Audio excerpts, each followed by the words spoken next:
Hey, what's up everybody? So hopefully in this video you're gonna be finding out how you can actually optimize yourself to think faster, smarter, and better. I've been spending a lot of time thinking about certain principles and certain methodologies for anybody anywhere in the world to apply in their lives so they can kind of optimize the way they think.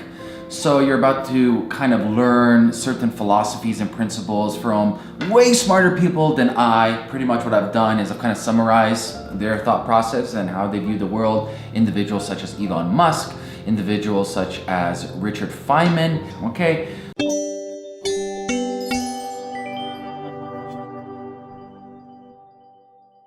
So I'm gonna break down this category, or I'm gonna break down this video in different sections. The first section we're gonna be talking about over here is number one is how the brain works. See, when most people, when they look at kind of becoming smarter or thinking faster, they always look at adding more in their life. They look at the next hack, they look at the next maybe like drug, or they look at all these kind of cheats. They're trying to go from here to there without the actual work, without the actual journey, and above all, most importantly, without actually creating a foundation for you to have a sustainable way of thinking. So we have to understand, for your body or for your brain to work efficiently, it needs healthy levels of neurotransmitters, say dopamine, serotonin, GABA, adrenaline, norepinephrine. All these neurohormones and neurotransmitters have to be at the proper levels for your body and brain to be functioning properly. And then we can go into different categories. We can be talking about the healthy fats in your body, omega-3, omega-6, omega-9, then the B vitamins, vitamin B3, 6, 12, etc. These are the ingredients in the recipe to have a healthy mind. And the problem today is people aren't eating healthy. They're eating a lot of high fructose corn syrup, they're eating a lot of junk foods, and they're not giving the body, the brain, the necessary tools to create these neurotransmitters, neurohormones, and all these vitamin B's and vitamin D's, okay? So the first thing you guys gotta do to optimize your mind is you gotta get your diet on par. I'm not gonna go into the dogmatic views of which diet is best. I'm gonna tell you what works for me, and I'm gonna tell you what works in studies. For me personally, very low carb, ketogenic diet does wonders for me. High fat, not high protein. I put in the MCT oils, the avocados, the butters, the steaks, but I'm a little bit more on the side of the pescatarian side where I get a lot of fish, a lot of seafood because it has omega-3s, and I think it has a more mineral density than the land animals, okay? So low carb, ketogenic diet, you can go on PubMed, you can go on Google Scholar, I don't care what you do, search it out yourself, but that's the first place I would start. Personally, would be a low carb, ketogenic diet. Second of all, once you got your diet on pat, I'll try to figure out your sleeping schedule, because listen, your body repairs at nighttime, it doesn't repair it during the day. And a lot of studies, actually last year, many studies came out showing that when we sleep in proper rhythm, your body actually recycles certain plaque off your cells in your mind. And they've linked to people who have very bad sleep, may cause issues with, say, multiple sclerosis, may cause issues with Parkinson's disease, etc. So organize your sleep, get that on point in your life. I don't give a fuck what excuses you have, I don't want to hear it. Get your sleep in order. What I do is around, say, right now it's winter time, so it sucks, but around 6 o'clock, give or take, when the sun sets here in Canada, I put on blue light blocker glasses. And basically what I do is I also lower down the temperature so the room is very cold. I'm not really surrounded by electronics anytime past 8 o'clock, so I go to bed at 10 o'clock, so 2 hours before bed, I'm either reading books, usually that's what I do, or sometimes I like to doodle on something called a mandala for coloring book. Either or, I'm not on electronics, I'm blocking the artificial blue light. I go to bed, I wake up every day at 5 o'clock in the morning, I shine this light bright box, 10,000 lux with an infrared laser on that side, and then I do Wim Hof breathing in the morning for 4 to 10 minutes, fantastic. And then, since it's winter time over here, there's no vitamin D, I go tanning about 3 to 5 times a week for 5-minute sessions with a UVA, UVB mixture of bulbs. Okay, that's my routine when it comes to diet and when it comes to lifestyle. And obviously it's up to you what you want to include, anything else, certain workouts, yada yada, whatever. Okay, diet's number one, lifestyle's number one. Number two, okay? Number two is this. knowing how you're programmed. So my biggest beef, let me just grab some water. My biggest beef when it comes to anybody telling you how to do something, and this includes me, is they paint it as the absolute answer to anything. And in science, there is no absolute answer to anything. In fact, science is probably the only thing that's evolving constantly. So for example, Galileo said 500 years ago that the earth is round, and everyone said he's crazy, and they actually killed people for saying the earth is round. But the issue right now is people read something and they're like, this must be the answer. They read that must be the answer. That's not the case. And what I mean by finding out how you're wired or how you're programmed is figuring out the cycles of your body, the cycles of your mind. For example, myself, I'm a very early bird. I wake up at 5 a.m. I don't need any priming. I'm literally up. I do my things, and I get from 5 a.m. till like 11 o'clock, I get a lot of work done. I have no distractions. I crunch a shit ton of work in that small period of time, because that's where my mind is most optimal for work and most optimal to connect the dots between certain tasks, whether that is email replying, talking to my employees, whatever it may be, it doesn't matter. My brain is most optimal for getting shit done right before lunchtime. Now, after lunchtime, my mind tends to slow down. Not slow down in an aspect that is bad, but slow down to aspect that it switches gears into more creativity. So as the day progresses later, my mind becomes more creative. So it's not really more about the hustle, it's about thinking outside the box, maybe doing exercise to kind of stimulate the contrarian model of thinking, or how Elon Musk thinks, which we'll get into a little bit. Okay, so you got to figure out how you're programmed. You can't go against the grain. If you're not a morning person, you're going to try to do morning things and try to learn in the morning, or read a book in the morning, or do exercise in the morning, learn mathematics. It's not going to fly. If you understand yourself, you understand that in the evening you're more open to more creative work, then you do the creative work in the evening. Or opposite, if you in the morning you know that you're a creative individual, maybe then you do your whatever you want to do in the morning, whether you want to learn a new language or whether you want to absorb more information from a book, it really doesn't matter. But know thyself. And honestly, you know yourself, so there's really no exercise to it. You already know how you're wired, okay? So that was the second thing, is knowing yourself.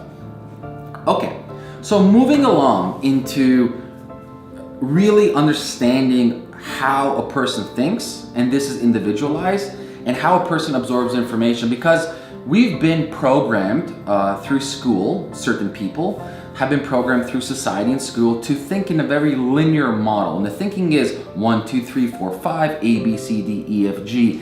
As opposed to the human mind is naturally programmed to think in fractal terms, meaning it goes from A to Z, Z to G, G to Q, Q to R, etc. It doesn't go in a linear path. It's very fractal, like fractal geometry or fractal mathematics, and that's how the universe works naturally as well. So that being said, when wanting to learn something new, the whole idea of you just picking something up and reading it from A to Z, it doesn't fly. This is where Elon Musk comes in.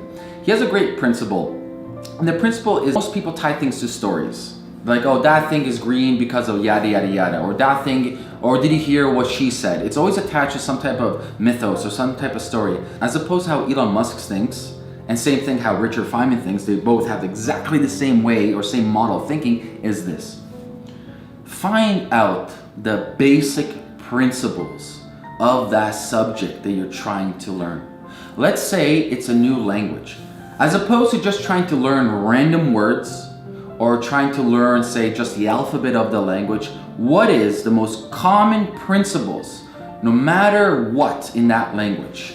So you do your research, and then you do a deep dive. So this goes back to the foundation. What is the foundational principles of this language? Or maybe you're studying a book.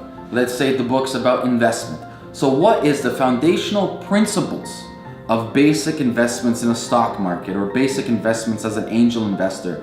Then you write down these basic principles, and these principles are set in stone, and these principles is what kind of determines your thought pattern. Because on the journey of reading, on the journey of becoming smarter, and on the journey of absorbing information faster, you will base your new information you've acquired against the principles that dictate the subject that you are learning.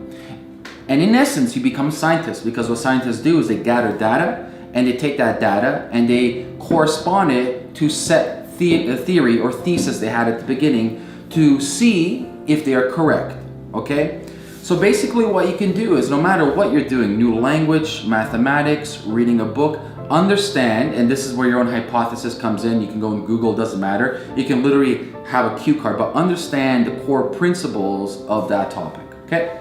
Okay, the next thing is quite simple, and this is what it is. Most people, I will say generally most, except for a few, most people, when they want to learn something new, they tend to crunch. Same thing like they do in college, university. They'll spend maybe 2-3 months crunching on this topic, leave it alone, and then never come back to it. However, that's a mistake, and it's proven in science that for you to absorb any knowledge or information, you must constantly force your body to regurgitate it at random times.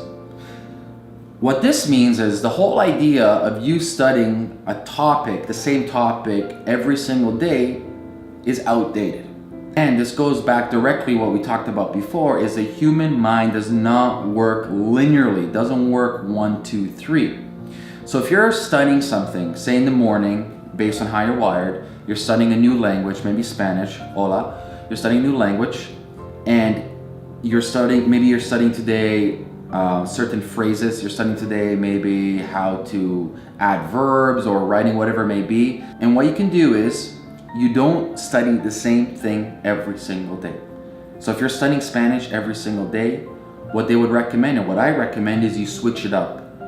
Maybe study Spanish 3 days out of the week, and 2 days maybe you do something else in the morning, or maybe you study German or Russian, it doesn't matter. In the following week you want to study Spanish again and regurgitate that information. The whole idea is you want to regurgitate information. You want to force your body to go back into your database, into your mind, and recall what you learned. And this creates the new neural pathways that you need to actually connect the dots on what you learned in the past. So the whole idea of just picking up the same thing every single day and doing the same thing, for Einstein said before, is a definition of insanity.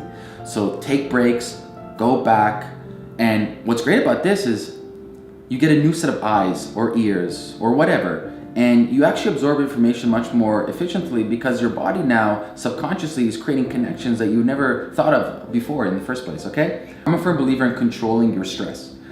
And what I mean by stress is asymptomatic stress and symptomatic stress, because most people, when it comes to learning, they want to learn by forced nature. So they think they're forced to learn because society's telling them to learn, or they're forced to learn by their employer, whatever. It really doesn't matter with me.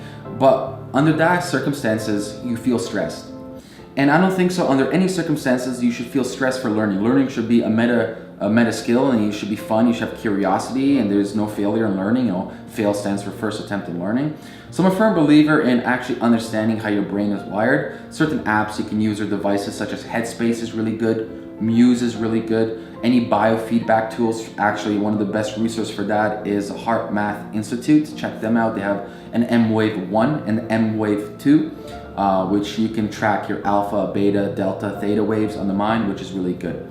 So kind of summarizing this and looking at the general aspect or the general thesis of becoming smarter and absorbing information, it's really not an easy fix solution. It's having a sustainable lifestyle, it's eating healthy to give your brain the necessary tools to have a functioning optimal brain. It's having a proper lifestyle, once again, to give your body the necessary tools to function optimally. It's also thinking very contrarian, thinking in principles, thinking in just basic terms. This is why Elon Musk is so good at what he does. This is why Richard Feynman was one of the best scientists possible. Because Richard Feynman said it's not enough just knowing something. People know something. Oh, the color of the bird, or he talks about the bird story. That bird is this, or the different language. That bird is called that bird is called this. But you know nothing of the bird. You don't know how the bird is, the anatomy of the bird. You don't know the heritage of the bird. You don't know where the bird goes in the winter, where the bird goes in summer. So I think there's a disease right now. Most people, they can recall things, but they don't understand it. And what Elon Musk does and what Richard Feynman did is they understand the subject that they're talking about. They understand everything. So when you look at this mouse, you can't just say the mouse moves because of energy. What do you mean because of energy? No, the mouse moves because I have my hand. My hand is mechanically moving the mouse. Well, how does my hand work? Well, my hand works because there's nerves and neurons going up to my brain. My brain works because of X, Y, and Z. So once you understand how a topic works, then you can truly, and actually, once you understand how a topic works, then you can actually educate somebody. And that's a true test of knowing a topic or knowing a subject, is if you can now take what you learn and truly understand it, repackage it in your own way, and teach others, then that's when you've become the master. Hope this helps. And like always, if you find value in this video, like this video, subscribe this video, and leave a comment below. I want to know exactly what you do, what's your kind of strategies and tactics. And that's it. Peace.